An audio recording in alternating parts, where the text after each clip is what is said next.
وحفظ المرسلين وإلهام الملائكة المقربين.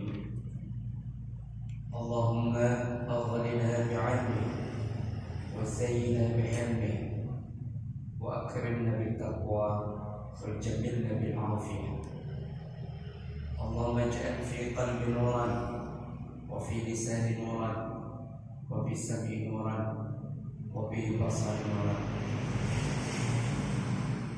Bapak Ibu jamaah yang dimuliakan Allah, kajian kita setiap bulannya mengkaji tentang tarbiyatul aulad. Jadi pengasuhan dalam kacamata Islam. Spesifik lagi kita mengaji tentang pengasuhan Islam dalam kacamata psikologi Islam. Lebih spesifik lagi kita mengkaji tentang bagaimana cara menjadikan anak hebat berkarakter dengan Al-Quran dan Sunnah dengan perspektif psikologi Islam. Kenapa tidak muncul? Kalau dinyalakan baru slide-nya.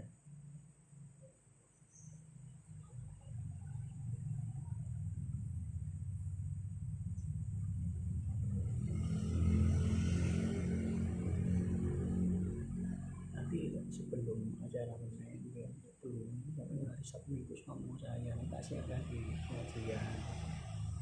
Sudah saya kirimnya undangan tertulis Pak Arif. Siapa? Semuanya dari santri biar tambah orang-orang semuanya berulang. Ya. Sebelum saya menyampaikan materi, insya Allah nanti ada kurikulumnya.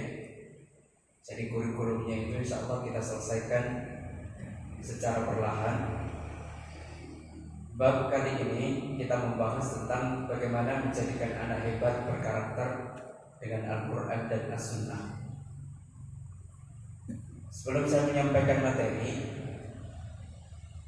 saya secara pribadi bernama Muhammad Mashkur Adi. Adi itu nama fam. Jadi jarang dimunculkan Adi itu apa? Ini adalah fam. Kalau fam itu adalah nama keluarga. Secara disiplin keilmuan, saya master di bidang psikologi, terutama psikologi Islam dan pendidikan khusus. Dan sekarang saya menempuh program doktoral di bidang psikologi dan pendidikan khusus. Secara keorganisasian, kalau di Muhammadiyah, saya masuk dalam komunitas Korps Mubalik Muhammadiyah. Nomor urutnya 179. Di bidang psikologi, saya pengurus wilayah Jawa Timur, Asosiasi Psikologi Islam, Himpunan Psikologi Indonesia untuk wilayah Jawa Timur. Di bidang Al-Quran, saya pengurus pusat Forum Amanah Qurra wa Huffaz, terutama di bidang praktisi pengembangan pendidikan Al-Quran dan membaca Al-Quran termasuk menghafal Al-Quran. Secara profesional, saya direktur salah satu lembaga namanya Psychocare Malang. Psychocare Malang ini adalah salah satu lembaga yang berkembang, yang mengembangkan praktik-praktik rehabilitasi untuk kasus-kasus kejiwaan dan kasus anak berkebutuhan khusus. Pendekatan yang kita pakai adalah Islamic Psychology atau Al-Quran Psychology. Jadi kita mengembangkan psikologi Al-Quran atau psikologi Islam. Jadi di tempat saya itu ada sekolah khusus untuk anak-anak berkebutuhan khusus, ada klinik rehabilitasi untuk kasus-kasus kejiwaan dengan pendekatan psikologi Islam, termasuk di dalamnya ada lembaga pengembangan Al-Quran, Tahfizul Quran untuk semua anak, tidak cuma untuk anak normal, tetapi juga anak berkebutuhan khusus. Paling tidak panjenengan mengerti lah profil saya. Kalau sudah mengerti ini, tak kenal maka tak sayang. Karakter keindonesiaan, untuk karakter keindonesiaan, orang Indonesia itu masih melihat kulit, tidak pernah melihat isi.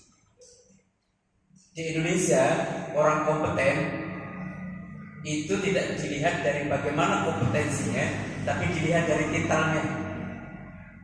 Titel itu tidak menandakan kompetensinya. Sebentar lagi titel itu sudah tidak kepakai karena pasar bebas. Itu yang dilihat kompeten apa tidak di bidangnya. Tidak berurusan dia master apa, dokter di bidang apa, nggak berurusan, tapi kompeten tidak di bidangnya. Ya. Kalau di Eropa itu sudah tradisi itu turun menurun. Kalau di Indonesia masih melihat kulit. Jadi ini bedanya kita dengan sebagian dari negara-negara maju itu di situ. Yang kedua, karakter Indonesiaan itu adalah masih melihat karakter usia.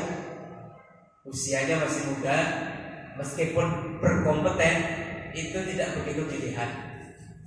Tetapi kalau sudah sepuh, meskipun tidak kompeten masih dilihat di Indonesia.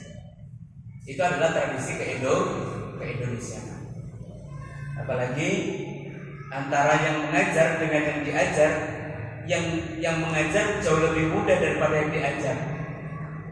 Kata orang Indonesia, "You anak kemarin sore mengerti apa, paham apa teman." Tetapi kalau kompeten, Rasulullah mengajarkan kepada kita, "Undur maqala wa la tandur maqila." Katakan apa yang dengarkan apa yang disampaikan, jangan mendengar jangan melihat siapa yang menyampaikan. Itu tidak penting. Bahkan lebih parah lagi, kalau seandainya itu kebaikan keluar dari mulut keledai pun khut, kata Nabi, ambil kalau itu kebaikan, selama itu tidak bertentangan dengan Al-Quran dan As-Sunnah. Tapi kita ini sudah tradisinya turun temurun. Kalau nggak tuwek betul, nggak dirungokno. Ya. Kalau nggak tuwek, kalau nggak sepuh, nggak dirungokno. Ya. Padahal sebenarnya tajdid atau pencerahan di Muhammadiyah itu dilihat justru yang berkompeten, tidak dilihat usianya atau siapa dia, tapi yang dilihat adalah apa yang disampaikan. Oke. Sekarang kita mulai ke pembahasan. Ya, prinsip dasar pengasuhan berdasarkan Al-Quran dan As-Sunnah. Islam mengajarkan kita atau mewajibkan setiap individu atas keselamatan diri dan keluarganya. Karena itu, ya ayyuhalladzina amanu qu anfusakum wa ahlikum. Nah, itu sudah jelas. Hai orang-orang yang beriman, peliharalah dirimu dan keluargamu dari api. Tanggung jawab pengasuhan tidak tergantung pada ayah. Tanggung jawab pengasuhan tidak tergantung pada ibu. Jadi pengasuhan itu adalah kerjasama antara ayah dan ibu, antara abi dan umi. Sehingga ayah dan ibu itu harus punya prinsip dan yang sama, punya visi misi yang sama, punya tujuan yang sama, mengerti tentang karakter anak, mengerti tentang kecerdasan anak, mengerti tentang minat dan bakat anak. Karena setiap anak itu terlahir berbakat dan istimewa. Tidak ada produk Allah yang gagal, itu tidak ada. Karena itu, laqad khalaqnal insana fi ahsani taqwim. Setiap anak, setiap pribadi itu dilahirkan dalam kondisi yang sebaik-baiknya ciptaan, yang sempurna-sempurna ciptaan. Ada tidak ciptaan yang lebih sempurna daripada manusia? Tidak ada. Manusia itu adalah figur ciptaan yang paling sempurna di antara beberapa makhluk Allah, itu adalah manusia. Karena itu apapun kondisinya, ya, dijelaskan di dalam surah Al-Imran itu, Rabbana ma khalaqta hadza batila subhanaka faqina adzabannar. Anak itu pintar, anak itu tidak cerdas, anak itu nakal, anak itu patuh, anak itu memiliki kepribadian soleh, kepribadian tidak soleh, anak itu normal, abnormal, superior, itu semuanya istimewa dan sempurna di hadapan Allah. Yang menjadikan tidak sempurna dan istimewa itu adalah di hadapan kita.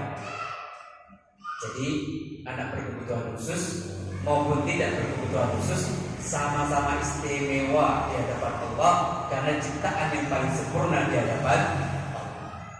Banyak di antara kita itu melihat sebelah mata anak-anak berkebutuhan khusus itu dilihat sebagai anak kutukan, anak bermasalah, anak cacat.